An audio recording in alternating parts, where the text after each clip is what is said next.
저는 말씀, 예수님은 메시아다. 오늘 두 번째입니다. 예수님이 바다 위를 걸으셨기 때문에 라는 제목으로 말씀을 드립니다.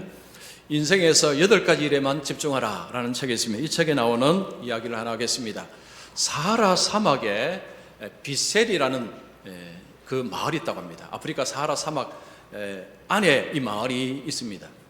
이 마을은 언제부터 형성이 됐는지는 아무도 모른다고 합니다. 근데 그 사막 가운데서 이 마을이 존재를 했는데 그 마을 사람들은 오랫동안 외부로 나가지를 못했다고 합니다. 그들이 마을에서 나와서 가다 보면 결국은 자기 마을로 돌아온다고 합니다. 그러니까 외부와 연결이 끊어진 마을입니다. 이 마을에 1926년에 켄 레빈이라는 사람, 이 사람은 영국의 왕립 학술원에 소속된 사람입니다. 이 사람이 그 마을에 들어가게 되었습니다.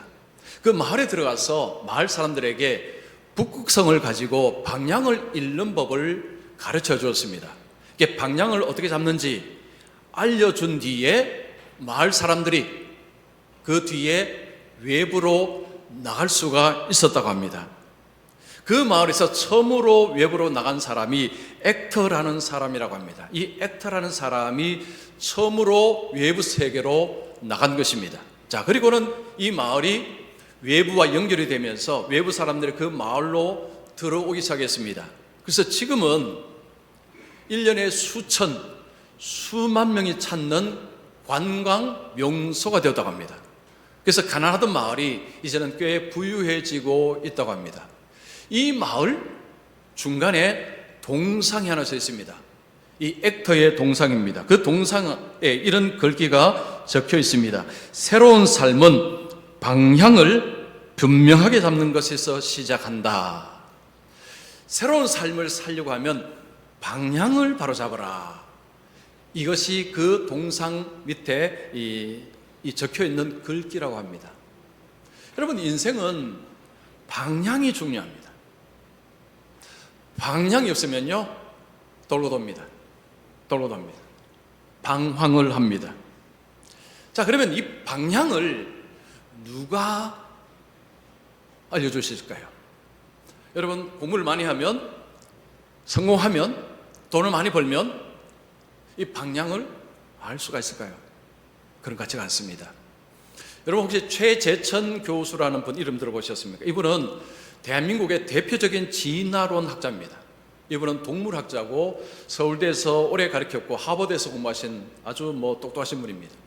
이분이 학생들에게나 사람들에게 강의할 때 이런 말합니다. 인생의 목적과 의미는 없습니다. 그냥 유전자를 따라서 살다가 한 줌의 흙으로 갈 뿐입니다. 이분이 아주 당당하게 이 표현을 씁니다.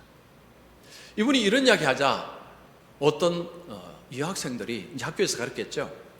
이 교수님께 찾아와서 흐느껴 울더랍니다. 왜냐하면 인생의 의미와 목적이 없다고 들었기 때문에. 인생이 너무 허무함 속에서 학생들이 와서 흐느꼈다고 합니다. 여러분, 오늘날 세상은 이렇게 이야기합니다. 진화론적인 가치관 속에는 인생의 의미와 목적은 없는 것입니다. 그냥 유전자를 따라서 후대의 유전자 남기기 위해서 전부 그 이야기합니다. 그러나 하나님은 우리에게 인생의 목적과 방향을 알려주십니다. 성령을 통해서, 그리고 예수님을 통해서. 예수님은 하나님이십니다. 예수님은 하나님의 아들이십니다. 예수님은 메시아로 오셨습니다. 예수님이 무엇하러 오셨습니까? 우리 인생이 무엇하는 인생인지, 어떻게 살아야 되는지, 우리의 방향이 무엇인지, 우리의 목적지가 뭔지를 알려주시기 위해서 예수님이 오셨습니다. 자, 오늘 본문의 말씀이 바로 그 이야기입니다. 예수님은 메시아시다. 예수님은 하나님이시다 라는 것을 예수님이 보여주십니다. 그리고 예수님은 우리에게 그 목적지에 안전하게 우리를 데려갈 수 있는 유일한 분이심을 우리에게 말씀하는 것이 오늘 본문입니다. 예수님이 메시아라는 것이 왜 그렇게 중요한지 알 수 있는 말씀입니다. 여러분, 말씀을 끝까지 잘 들어보시기를 바랍니다. 자, 첫 번째입니다.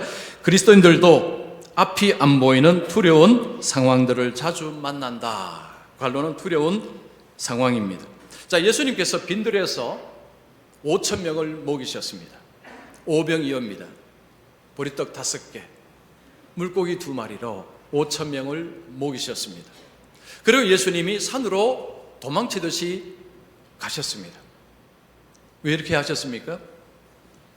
떡 먹고 배부른 사람들이 예수님을 왕으로 삼고자 했기 때문입니다. 그들은 예수님이 이런 기적을 행하자 구약의 모세가 예언한 바로 그 선지자다라고 이해를 하고 예수님을 왕 삼고자 했습니다. 그들이 왕 삼고자 한 것은 예수님이 왕이 되면 먹을 문제 해결해 주겠다. 그리고 우리를 로마 압제에서 건져내 주겠다라고 기대를 한 것입니다. 예수님은 그들의 요구를 거절하셨습니다. 왜냐하면 예수님은 생명을 주러 오셨기 때문입니다. 예수님 오셔서 병자를 고치시고 귀신 들린 자를 귀신에게서 해방시켜 주셨습니다. 예수님이 오셔서 사람들의 필요를 채워 주셨지만 그런 기적을 통해서 예수님은 자신이 메시아됨을 보여주셨습니다. 예수님께서 오신 주된 목적은 생명, 영생을 주시기 위해서 오신 것입니다. 자, 예수님은 산으로 가시고 제자들은 어디로 갑니까? 바다로 갑니다. 예수님은 산으로 가고 제자들은 바다로 갑니다. 지금 이때가 저문 때입니다. 16절에 저물매, 17절에 이미 어두웠고, 낮 동안 계속해서 예수님은 일을 하시고 제자들과 예수님과 함께 일을 했습니다. 지금 때가 저녁 때가 되었습니다. 제자들은 왜 바다로 갔을까요? 건너기 위해서입니다. 자, 오늘 본문에 보면 그냥 제자들이 스스로 한 것 같은데 마태복음에 보면 예수님이 그들에게 가라고 하셨습니다. 바다 건너편으로 가라고 하셨고 제자들은 순종함으로 바다로 내려간 것입니다. 그들의 목적지는 가버나움입니다. 바다 건너편 가버나움이었습니다. 예수님이 그들과 함께 있지 않습니다. 그리고 밤입니다. 지금 제자들이 여객선을 탄 것이 아닙니다. 노를 젓는 배를 탄 것입니다. 예수님은 없습니다. 그리고 밤입니다. 여러분, 이 상황은 별로 기분 좋지 않습니다. 뭔가가 일어날 것 같은 상황 설정입니다. 지금 제자들은 굉장히 피곤합니다. 낮 동안에 열심히 예수님 옆에서 보좌했습니다. 밤에는 자야 합니다. 낮에 열심히 일한 사람은 밤에 자는 것이 보약입니다. 보약. 여러분, 밤에 잘 자야 그 다음 날 또 열심히 활동할 수 있습니다.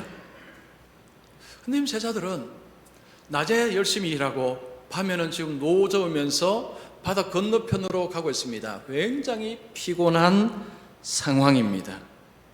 굉장히 힘든 상황 속에 있습니다. 이런 가운데서 갑자기 문제가 터집니다. 배를 타고 갈 때는 아무 문제가 없었습니다. 근데 배를 타고 가고 놓쳐는 가운데서 문제가 발생합니다. 큰 바람이 붑니다. 파도가 일어납니다. 밤입니다. 노를 젓고 가는데 갑자기 큰 바람이 불고 파도가 치기 시작합니다. 어려움이 닥친 것입니다. 이 갈릴리 바다가 종종 이런 일이 일어납니다. 예수님의 제자들은 어부 출신들이 여기 꽤 있습니다.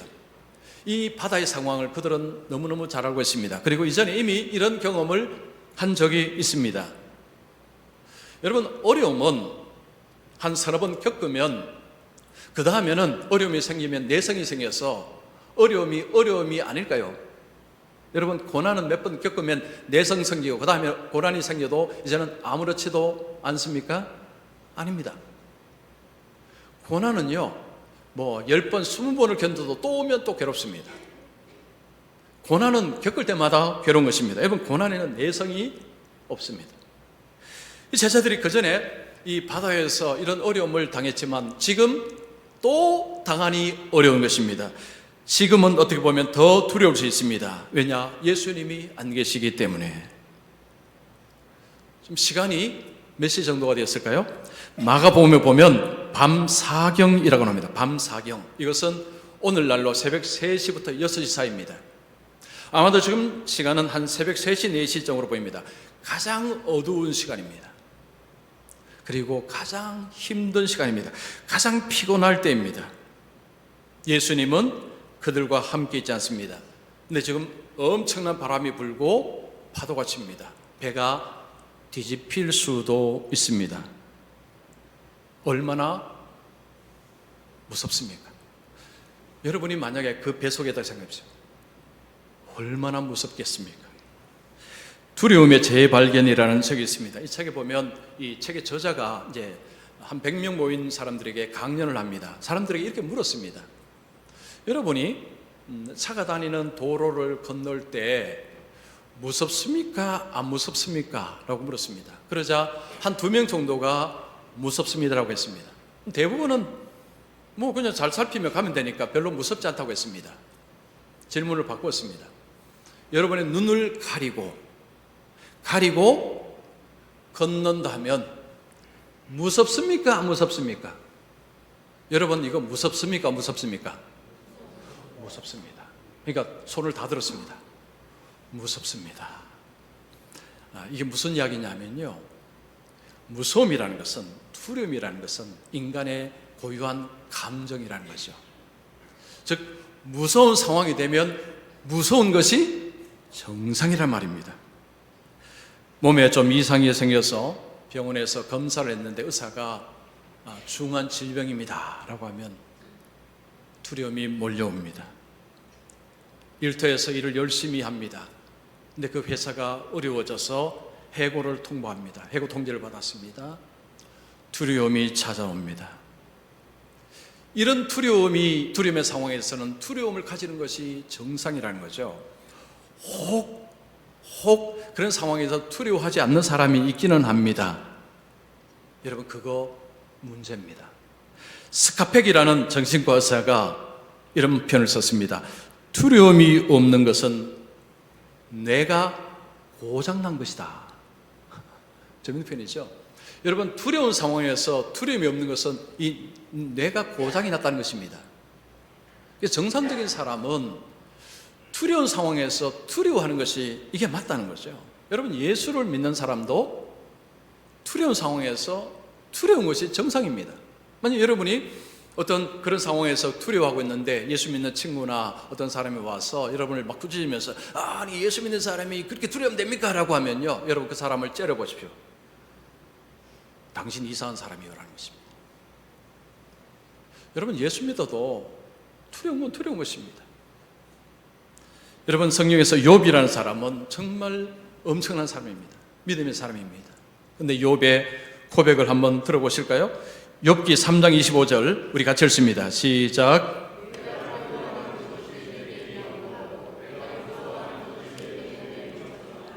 욥에게 엄청난 고난이 일어날 때 욥은 지금 뭐라고 표현합니까? 내가 두려워하는 그것이, 내가 무서워하는 그것이. 욥도 무섭다는 거죠. 그에게 이 고난이 오니까 이게 무섭다는 것입니다. 여러분 예수를 잘 믿는 가운데서도 무서운 건 무서운 것입니다. 우리가 사는 세상은 험한 세상입니다. 험한 세상 가운데서 가난의 두려움, 질병의 두려움, 외로움의 두려움, 전쟁의 두려움, 실패의 두려움, 이런 것들은 순서 없이 찾아옵니다. 우리 이것을 막기 위해서 열심히 일하고 운동도 하지만 역부족입니다. 그냥 찾아옵니다.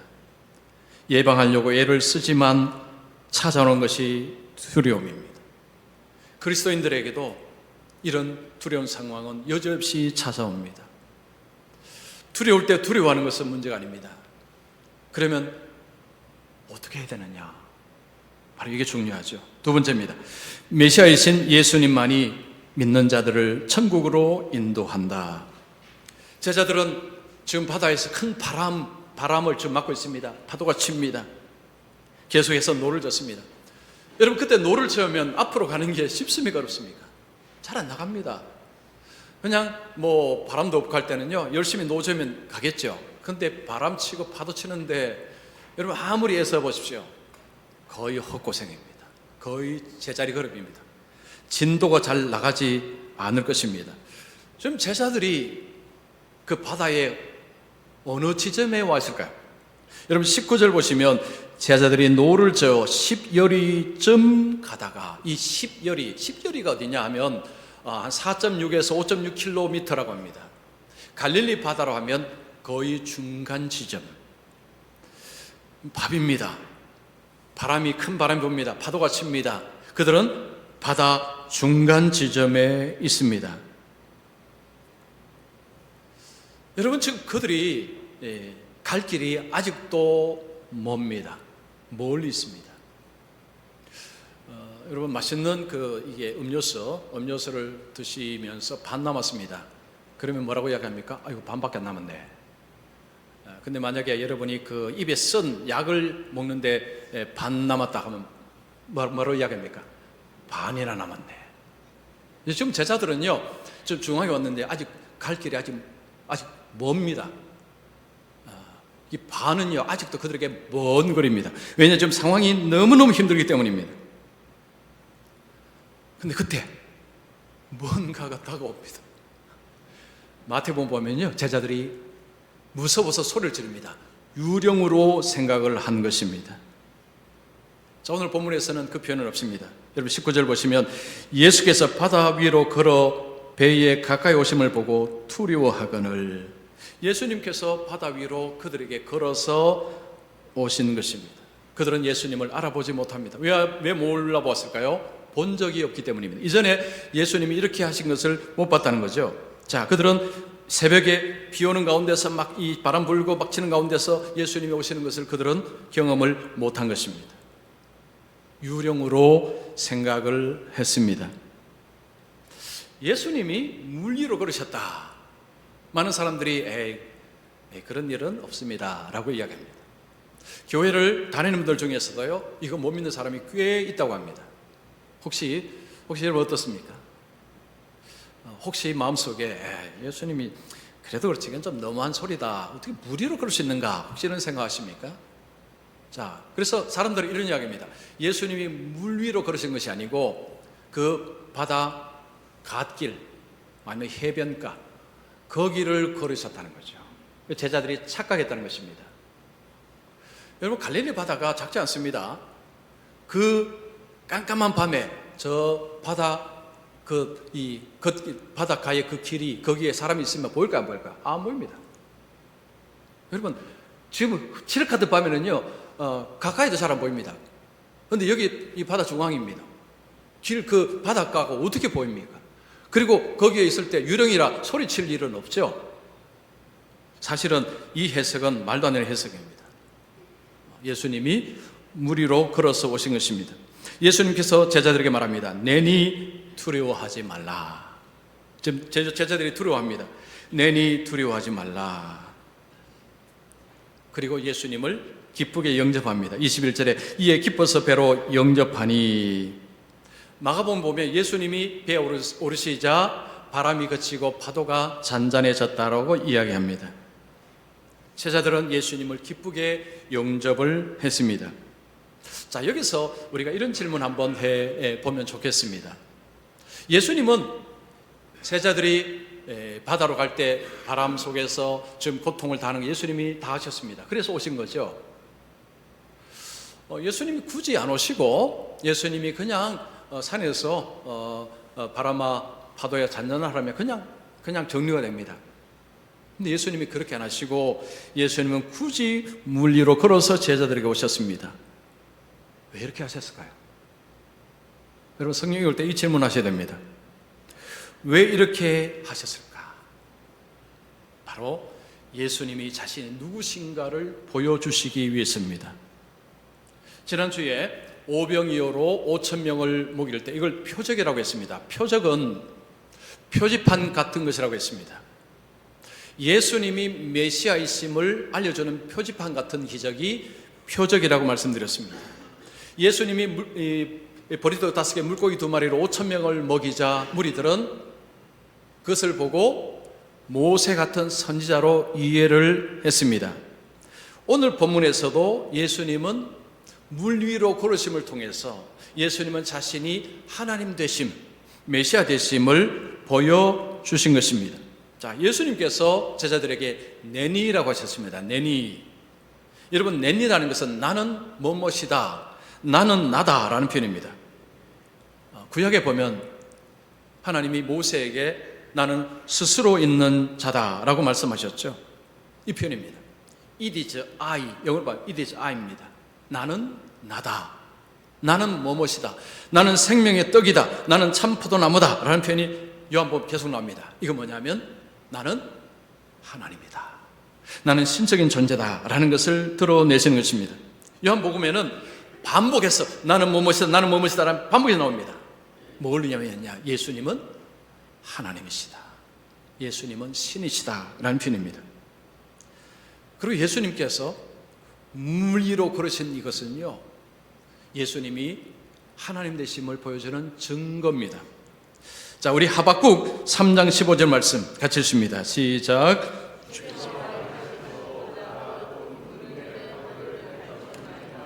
구약에서 하나님은 바다를 밟는 분이라고 이야기합니다. 바다를 밟으시는 분이 하나님이십니다. 자, 시편 107편 29절 같이 읽습니다. 시작.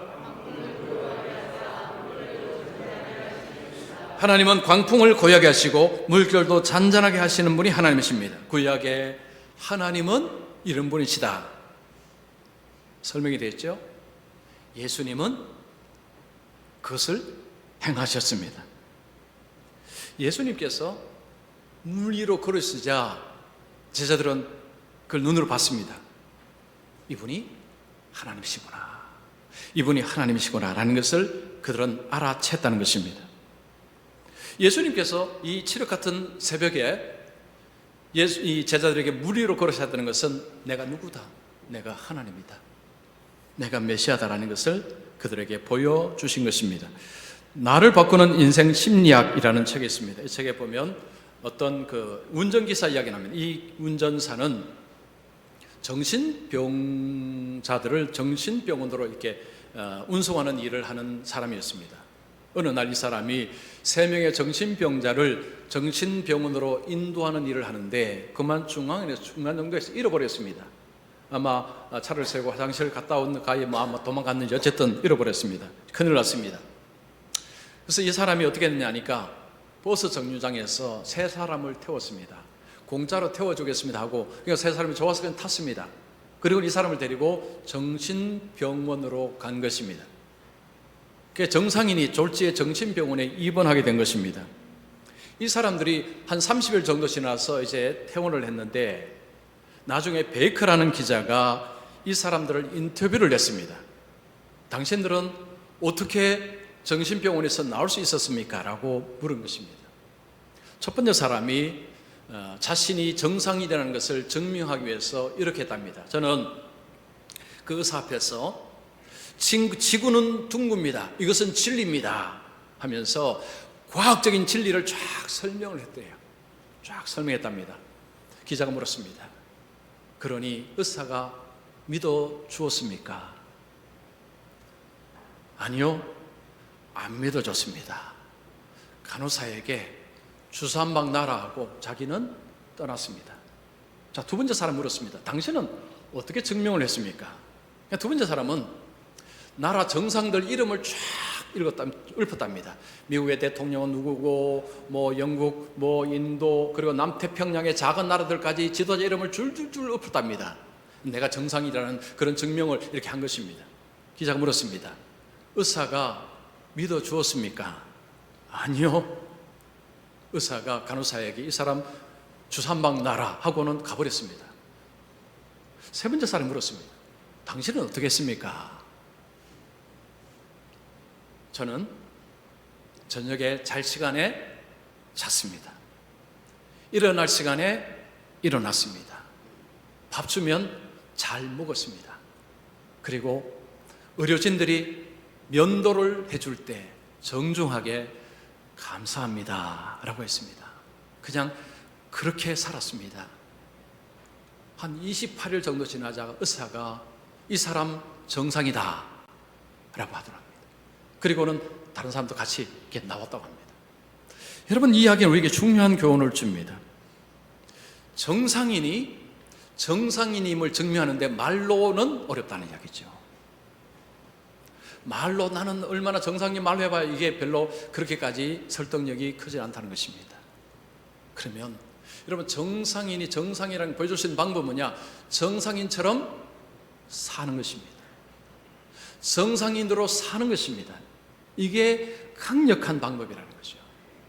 자, 예수님이 오셔서 나는 하나님이다, 나는 하나님의 아들이다, 나는 메시아다 라고 말로만 막 하셨으면 여러분, 지구상에 그 많은 사람들이 예수님을 믿을까요? 아마 소수의 사람은 믿을 수 있을지 모르겠습니다. 여러분, 역사 속에서 이런 주장을 한 사람들이 정말 많습니다. 자신을 하나님이라고 주장한 사람이 꽤 많고요, 자신을 메시아라고 한 사람이 꽤 많습니다. 그들을 추종하는 일부의 사람들은 있었습니다. 그러나 지구상의 많은 사람들이 하나님으로 메시아로 믿지는 않았습니다. 그러나 예수님은 다릅니다. 예수님은 달랐습니다. 예수님은 자신을 말로만 나는 하나님이라고 그렇게 하신 분이 아니라 예수님은 삶을 통해서 자신이 하나님 되심, 메시아 되심을 보여주셨습니다. 오늘 본문에는 없지만 마태복음에 보면 이 배에 있던 사람들이 이런 표현을 씁니다. 배에 있던 사람들이 예수께 절하며 이르되 진실로 하나님의 아들이로소이다. 그 배에 있던 사람들이 예수님이 걸어오시고 예수님을 영접하고 그 앞에 엎드렸다는 거죠. 당신은 하나님이십니다, 이 말입니다. 하나님의 아들이라는 것은 하나님의 표현이죠. 당신은 진짜 하나님이십니다. 예수님은 삶으로 보여주셨습니다. 여러분, 예수님은 메시아십니다. 예수님은 하나님이십니다. 예수님은 하나님의 아들이십니다. 맞습니까? 그 다음이 중요합니다. 그래서 어쩌란 말입니까? 여러분, 세상 그 이야기 하죠. 뭐 예수님 메시아, 뭐 좋습니다. 그래서 어쩌란 말입니까? 그 다음이 중요합니다. 자, 오늘 말씀은 우리에게 중요한 것을 이야기합니다. 비바람 치는 가운데 예수님이 오시고 예수님을 기쁘게 영접을 한 뒤에 그 다음에 어떻게 되었습니까? 21절 중반절 보시면 배는 곧 그들이 가려던 땅에 이르렀더라. 여러분, 볼펜 있으면 여기다 줄을 끊어놓으십시오. 배는 곧 그들이 가려던 땅에 이르렀더라. 그들의 목적지에 이른 것입니다. 예수님이 그들에게 오시자 이제 목적지로 그들이 안전하게 간 것입니다. 예수님이 메시아다, 예수님이 하나님의 아들이다, 예수님이 하나님이다. 그래서 어쩌란 말입니까? 예수님만이 인간을, 우리를 믿는 자를 목적지로 데려가신다. 바로 그 이야기입니다. 여러분, 예수라는 표현은 히브리어로 여호수아입니다. 여호수아. 여러분, 구약에서 여호수아는 어떤 일을 했습니까? 이스라엘 백성들을 광야에서 가나안 땅으로, 광야에서 모세가 인도했지만 이제 가나안 땅으로 인도한 자는 여호수아입니다. 여호수아는 예수님을 보여주는 인물입니다. 여호수아를 통해서 예수님을 볼 수 있습니다. 예수님은 이 땅에 왜 오셨느냐? 우리를 안전하게 목적지까지 인도하시기 위해서 예수님이 오신 것입니다. 여러분, 우리의 삶은 목적지가 있습니다. 여러분, 인생은 목적지가 있습니다. 오늘날 세상은 그런 거 없다고 이야기합니다. 그런 거 없어요. 인생에 의미, 목적 없습니다. 그러나 예수님은 그렇게 말씀하지 않습니다. 목적지가 있다고 이야기합니다. 그리고 그 목적지를 예수님이 직접 그 목적지로 인도하신다고 약속하셨습니다. 자, 요한복음 14장 3절 말씀 같이 읽습니다. 시작.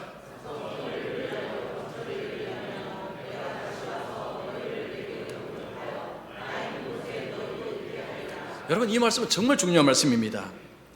우리가 예수를 영접하면 그 다음에 어떤 일입니까? 너희를 내게로 영접하여 나 있는 곳에 됩니까? 아버지 집입니다. 천국입니다. 하나님 나라입니다. 너희도 있게 하리라. 예수님께서 우리를 영접해서 그곳으로 인도하신다는 약속입니다. 예수님이 메시아다. 그래서 어쩌란 말입니까? 누가 물으면 여러분 이걸 이야기하십시오. 예수님이 메시아이시니까 우리를 아버지 집으로, 천국으로 인도하실 수 있다는 것입니다. 예수님이 메시아가 아니라면 우리는 못 믿습니다. 여러분, 세상에 많은 종교가 있고 많은 종교 지도자들이 있습니다. 그들은 나름대로 뭔가를 이야기합니다. 예수님은 말로만 하시지 않았습니다. 보여주셨습니다. 삶으로 보여주셨습니다. 자신이 하나님 되심, 자신이 메시아 되심. 그래서 그 옆에 있던 자들이 엎드렸습니다. 당신이 진짜 하나님의 아들이십니다. 당신은 하나님의 아들이시요 그리스도시라고 고백을 했습니다. 여러분, 신앙생활을 한다는 것은, 예수 믿는다는 것은 목적지를 바라보고 예수 믿는 것입니다. 여러분, 신앙이요, 이거 왔다 갔다 한다는 것은 결국 문제가 뭔지 아십니까? 목적지에 대한 불분명함 때문입니다. 여러분, 우리가 세상에 바쁜 일이 많습니다. 이런저런 일들이 막 치고 들어옵니다. 매일 바쁜 일이 벌어지죠. 그 일로 인해서 하나님 일과 예배드리는 일들 자꾸 뒤로 밀려날 때 여러분 스스로에게 질문해 보십시오. 나는 목적지에 대해서 분명히 알고 있는가? 나는 내 인생에 목적자가 있다는 것을 믿고 있는가? 한번 여러분 스스로에게 진실되게 한번 물어보십시오. 아마도 거기가 비어 있을 가능성이 많습니다.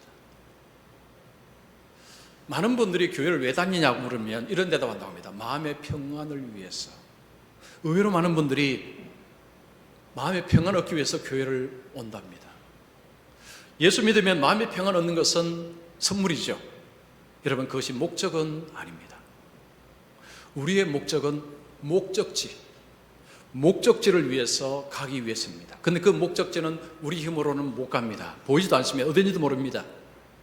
예수님이 말씀하죠. 나 있는 곳에 너희도 있게 하리라. 예수님은 나도 모르겠다, 한번 같이 가보자 이러면 예수 못 믿습니다. 예수님은 내가 있는 곳에 너희를 있게 하리라. 내가 데려가 주겠다. 그래서 예수님이 메시아라는 것이 우리에게 그렇게 중요한 것입니다. 여러분, 세상의 진화론은요, 인생의 의미와 목적은 없다라고 공공연히 이야기합니다. 많은 사람들이 그 소리 듣고 흐느껴 옵니다. 그러면 왜 살아야 되는가? 인생이 너무 허무합니다. 여러분, 목적지가 없는 인생은요, 그냥 돌고 돌 뿐입니다. 그냥 돌고 도는 인생 될 뿐입니다. 목적지가 분명하게 되면 여러분, 인생에 이런저런 일들이 파도가 치고 바람이 치고 하지만 어쨌든 목적지만 쳐다봅니다. 그리고 갑니다. 그때 주님을 의지합니다. 주님, 저를 도와주시옵소서. 주님, 저를 붙잡아 주시옵소서. 주님, 저를 인도하여 주시옵소서. 주님 앞에 무릎 꿇고 겸손하게 주님을 의지합니다. 목적지가 분명하지 않으면 여러분, 세상에 좋은 일, 거기에 이렇게 가다가 저리 갔다가 왔다리 가다가요, 방향 없이 살아갑니다. 오늘날 많은 분들이 교회를 다니지만 목적지가 불분명합니다. 자, 여러분 어떻습니까? 여러분은 목적지가 어떻게 분명하십니까? 자, 여러분 목적지 분명하십니까? 원래 이제 얼마 남았습니다. 여러분, 한 해 마지막이라는 것은요, 우리에게 중요한 교훈을 줍니다. 한 해 마지막, 우리에게 뭘 떠올리게 할까요? 인생의 마지막은 우리 인생의 마지막을 떠올리게 합니다. 여러분, 인생의 마지막에 목적지가 뚜렷하지 아니하면 얼마나 뒤가 무섭겠습니까? 얼마나 두렵겠습니까? 목적지가 뚜렷하다는 것은 여러분 인생에서 너무너무 중요한 것입니다. 그래서 저는 오늘 우리 예배드리는 우리 모든 성도님들은, 그렇죠? 내 인생의 목적지는 있다. 나는 그것으로 가야 한다. 근데 예수님만이 그것을 나를 데려다 줄 수 있다. 그래서 나는 예수님만 의지하고 살겠다. 나는 예수님만 찬송하며 살겠다. 나는 예수님만 붙들고 살겠다. 이렇게 하시고 살아가시기를 축원합니다.